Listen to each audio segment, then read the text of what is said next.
Okay, now we're going to go over the overload offense versus a 2-3 zone defense.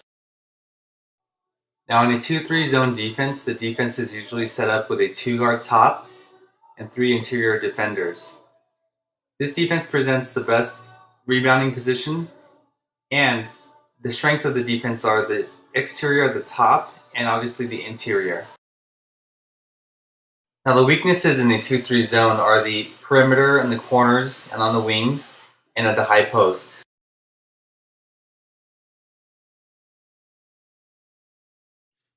Now the way that we set up for our overload offense is point guard up top, or your best ball handler, your shooting guard and your small forward on the wings, positioned just above the free throw line extended, and your power forward and center on the bottom, just above the two defenders on the block.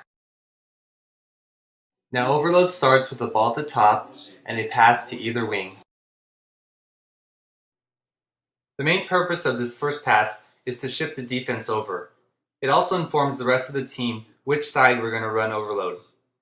Once the wing player receives the ball, they should look inside to the post player and shoot the three-pointer if they're open.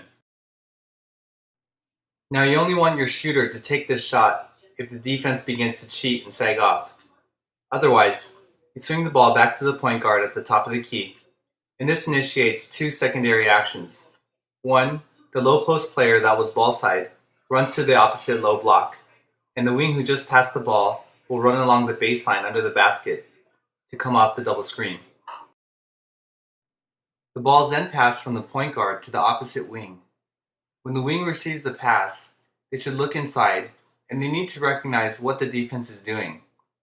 If the bottom defender hasn't come out around the double screen, they should make the pass to the cutter coming underneath for the open shot.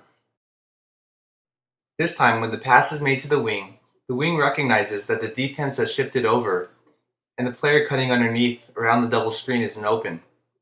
So the player cutting underneath runs all the way to the corner, drawing their defender away. Here the defense is still in their 2-3 zone, and we've created a situation where we have a defender who's guarding nobody. For that defender to be of any help, they would have to leave their zone position and come all the way across the key. After successfully rotating the defense over, it's important for the wing player here to assume a triple threat position. If they're only looking to pass inside, their defender will sag off. If they're a threat to shoot, it'll draw their defender away from the interior. Here there's a simultaneous down screen and flash to the ball. The entry pass comes from the wing for an open shot. The entry pass can also come from the corner. Again, it's important for this player to assume a triple threat position in order to keep the defender away from the interior. Again, there's a simultaneous down screen and flash to the ball. Pass is made inside for an open shot. One of the keys to success of overload is the understanding where the flash is going to be open. It's not a post up. You're going to flash to the open area just behind the exterior defenders. Now the first option off the down screen is the entry pass for the open shot. You want to continue to look for this as long as it's open and take this shot first. Now another option off the down screen entry pass is a drive to the basket. However, often the low defender will rotate over and cut off the drive. When this happens, the top defender often turns to watch the ball, and it's the point offensive player's responsibility to recognize when they've watched the ball and to cut backdoor. This backdoor cut has to be made all the way to the basket behind the lowest defender for a layup. Now, if we're unable to make that entry pass in from the wing or the corner because of pressure on the ball defense or good interior defense, the ball will start at the wing and everybody will rotate over, and then we're in position again to start the overload offense. Now it's time to review the overload offense and view the play in its entirety. Be sure to pay attention to the timing on which each move is executed.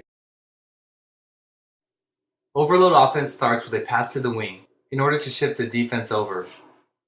When the wing receives the pass, they look inside to the interior. We then swing the ball from the wing to the top again.